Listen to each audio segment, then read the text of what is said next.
sat down with acclaimed civil rights lawyer and activist Bryan Stevenson. He's the founder and executive director of the Equal Justice Initiative, and he joined Christian from Montgomery, Alabama. Bryan Stevenson, welcome back to the program.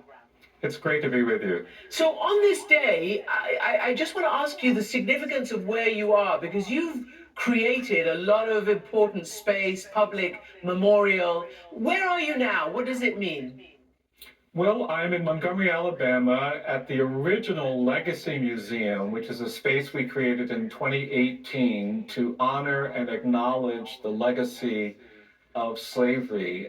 This space I'm in is on the site of a warehouse where enslaved people were held before they would be taken up the street and sold in auctions. And I do think it's been great to have Juneteenth help us begin to reckon with this long history that has so profoundly shaped America. I see Juneteenth as sitting between two other American holidays, Memorial Day and Independence Day. And for me, Juneteenth is an opportunity to remember and honor the 10 million Black people who were enslaved in this country between 1619 and 1865, and to also celebrate the emancipation of 4 million people who finally won freedom following the Civil War. There's so much we have to reckon with about this history that we really haven't done in the United States. And so I'm thrilled to have spaces like this to help begin that process. And just tell us and lay it out for those who might not know, particularly for our international audience,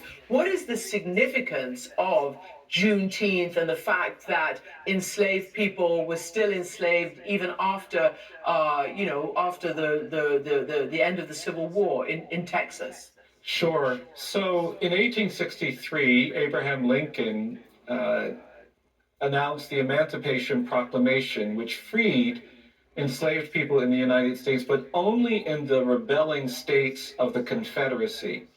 And of course, because these states were at war with the United States, most of the 4 million people who were impacted by the Emancipation Proclamation didn't actually get free. They were behind enemy lines. They were still captive by those trying to preserve slavery. After the Civil War, the Emancipation Proclamation should have taken effect all over the country. The passage of the 13th Amendment further confined that. But there were still places in this country where enslavers refused to tell enslaved people that they were free. When federal troops got to Texas, the word finally got out, and people celebrated their freedom, even though it was months after the war had ended and almost 2 years after the Emancipation Proclamation had been declared. The term Juneteenth became a way of celebrating that belated announcement, that delayed announcement of freedom.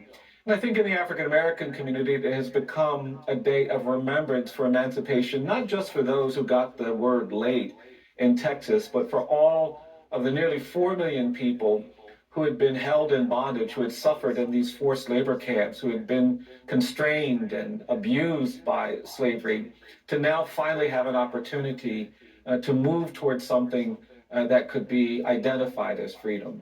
And of course, it was only after the murder of George Floyd that the government then finally created Juneteenth as a federal holiday, right? But I want to bring back or refer back to what you just said. You know, you see it in the pantheon of great American national holidays. Can I just read to you what Jelani Cobb wrote in the New Yorker? He's, of course, now the dean of the Columbia Journalism School, but he wrote, Juneteenth exists as a counterpoint to the 4th of July. The latter heralds the arrival of American ideals, and the former stresses just how hard it has been to live up to them. What do you make of that? Is he right, and therefore is Juneteenth something to celebrate or still be troubled by? I actually think it is a time to reflect on the tragic and painful history of slavery in America. We had 246 years in this country where people were held in bondage. They were subjected to unbelievable abuse and degradation. We created narratives about enslaved Black people where we said that Black people aren't as good as white people. We created a narrative of racial hierarchy in this country that was defined by slavery. Slavery in the United States was a permanent, hereditary condition. And that's something to mourn. 6 million Black people died enslaved. They never had the opportunity to be free like other immigrants that came to this country. That's something to mourn. The abuse, the selling of half of all enslaved people from their families, the sexual violence, the humiliation, the horrific physical violence, all of that is something to mourn. But emancipation was something to celebrate. That 4 million people persevered despite the hardship of slavery. That 4 million people found faith and joy in the midst of so much agony is an incredible legacy. And then the most important thing is that enslaved people in this country learned to love in the midst of sorrow. And despite the horrors of enslavement, created generations of family and kinship. I'm the descendant of enslaved people. I would not be here if my great-grandparents hadn't found a way to love despite all of the horrors of slavery and create a new generation. And we are the heirs of, yes, a lot of that trauma and abuse and degradation, but we also are the heirs of people who learned to persevere, people who were resilient, people who found a way to resist, people who knew their humanity and their dignity despite what the law said about them. And that is something to celebrate. The strength and power of enslaved people, I feel, empowers me, energizes me. And I think both of those realities can be contained within this holiday. The grief, the mourning of people who were treated horrifically, abused and denied freedom, but also the power, the capacity of people to love despite all of those hurdles. That's something to celebrate. So let's talk a little bit about more hurdles that seem to be, just rushing to get put up by the Supreme Court votes, by, certainly under the Trump administration. So if Congress won't pass voting rights legislation, Supreme Court won't uphold current laws, well, obviously there's been progress, but there seems to be so much pushback. No, you're absolutely right. We are still in the middle of a really important narrative struggle in the United States for what it means to actually achieve freedom. And I do think the historical context is important. After emancipation, our Congress passed the 14th Amendment, which guaranteed equal protection to formerly enslaved people. They passed the 15th Amendment, which guaranteed the right to vote. But those rights were not enforced because we were more committed in America to maintaining racial hierarchy, to maintaining white supremacy than enforcing the rule of law. And so we've known for a very long time that law alone will not achieve the kind of justice, the kind of equality that we seek in this country. It took 100 years between the late 1860s until that horrific and challenging but triumphant struggle in the 1960s to create a Voting Rights Act, another law designed to enforce these rights. But that narrative of maintaining racial hierarchy, it was still with us. And even though we passed the civil rights laws in 1964 and the voting rights laws in 1965, there were a lot of people in this country that resisted and rejected the idea that Black people should be equal to white people. And that's why I think the great challenge we face in this country is a narrative challenge. Yes, we have to have the rule of law, but we also have to push back against these ideas we have inherited that somehow Black people are not as good as white people, that Black people are less capable, less worthy, less trustworthy. And that's the fundamental challenge that I believe we have to approach. We never really had the transitional justice that other countries that deal with horrific human rights abuses have had. In South Africa, there was a process of truth and reconciliation after apartheid collapsed. They gave voice to the victims of apartheid to speak to their harm and their injury. And the perpetrators had an opportunity to give voice to their wrongdoing. In Berlin, in Germany, you see a country and a city that engaged in transitional justice. Now in Berlin, you can't go 200 meters without seeing markers and stones placed next to the homes of people who were killed during the Holocaust. There's a landscape that is trying to reckon with the horrors of that. Every student in Germany is required to study the Holocaust. You can't graduate without that. But here in the United States, we have states passing laws trying to make it illegal, impermissible for people to study these histories. And that just speaks to the challenge that we face. And so we are in the middle of it, and we have a lot of work to do, which is why I am persuaded that we need an era of truth and justice, truth and repair, truth and restoration, truth-telling about this history. And also on the campaign trail, this is an election year. Donald Trump is desperately trying to court the black vote, and he keeps saying that he was and he will be much better for African Americans than Biden. Biden and Kamala Harris got 92% of the black vote nationally back in 2020, but as you know, these figures have been slipping dramatically. What is going to happen? Talking about the narrative.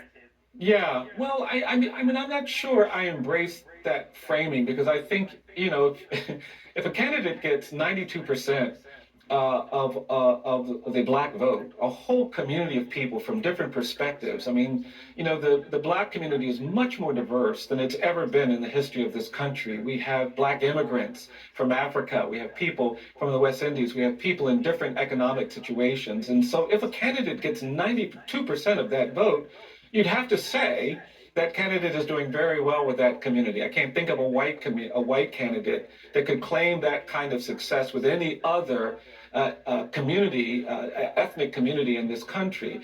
There is shifting because I think the community is shifting. We have more people who are African American who are affluent, but I'm still actually pretty amazed that the African American community still votes with largely one voice. There is an alignment with the values and the norms that emphasize equality and freedom and opportunity. There is still a really powerful instinct in the black community in this country to help the poor, to help those who are marginalized, to respond to the challenges that we face when we throw people away.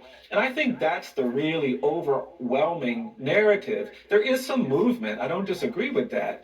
And I think what any candidate has to do to maintain support, to get support from the African American community, and again, it's not a single perspective, is to reinforce these values and norms that we talk so much about. We're still not free yet. There's a presumption of dangerousness and guilt that gets assigned to black and brown people, and it doesn't matter how wealthy you are, how kind you are, how talented you are. You can go places where you have to navigate a presumption of dangerousness and guilt. And our political and elected officials need to help us eliminate that burden because it's unfair. I'm a lawyer, I'm a middle-aged black man, I've got all of these degrees, I've won cases at the Supreme Court, and I still go to places where I'm viewed as less than, where I'm presumed to be the defendant or presumed to be dangerous just because of the way I appear. And that's a heavy burden. I can tell you because I'm getting older that when you're constantly navigating these presumptions of dangerousness and guilt, it's exhausting. Yeah. And we want something better. And I continue to believe that there is something that feels more like freedom, more like equality, more like justice. And I think it's waiting for us. And so we want candidates that are going to help us advance that. And to be honest, I haven't heard much, frankly, from Donald Trump and many others in that camp that speaks to that history. So we'll see what happens in the election. But I frankly think we've got a lot of critical issues in this country, and I don't see the dynamic around who champions those issues shifting very much over the next 6 months. And just a final personal. But I have become worried that we might not be able to win Brown versus Board of Education today because this narrative has emerged that equality isn't that important. Eliminating racial bias and addressing the legacy of slavery isn't that important. And that's where I think the arts and truth-telling has become so important. That's why we've created these legacy sites, the Legacy Museum, the National Memorial for Peace and Justice, which documents the lynching of thousands of black people who were pulled out of their homes and tortured and beaten and killed. Our new Freedom Monument Sculpture Park, which tries to address the legacy of slavery. These things are important to me now because I think it's going to take that narrative work to move us forward. When you're enslaved, you have to focus on freedom. You have to focus on emancipation. When you're dealing with terror violence and lynching, you have to focus on security. When you're disenfranchised and excluded, you have to focus on civil rights. Now in the 21st century, I think we have to focus on this narrative struggle, lifting up these ideas of equality and freedom and making them meaningful to everyone, pushing back against this idea that this hierarchy and stratification has any place in a society that claims to be the leader of the free world. And I'm hoping these sites can play a critical role in that. And, as the great-grandson of people who were enslaved. My great-grandfather was enslaved in Caroline County, Virginia. There were anti-literacy laws that prohibited him from learning to read or write. But he wasn't defined by that. He learned to read or write. And when emancipation came, he read the newspaper to people who didn't know how to read. He taught my grandmother, who worked as a domestic her whole life, to value reading and education. She gave that to my mother. We grew up poor in a racially segregated community, but my mom bought us books so we could see a bigger world. And I am the heir of a community of people who believe in fighting for justice, pushing past these things. And whether that's in court with the law or in these narrative spaces, I think the goal is the same, which is to let truth and justice really finally be seen in this country. Because I think it's the path to liberation. It's the path to the kind of society most of us want to live in. Bryan Stevenson, thank you so much for being with us for Juneteenth. My pleasure. We turn now to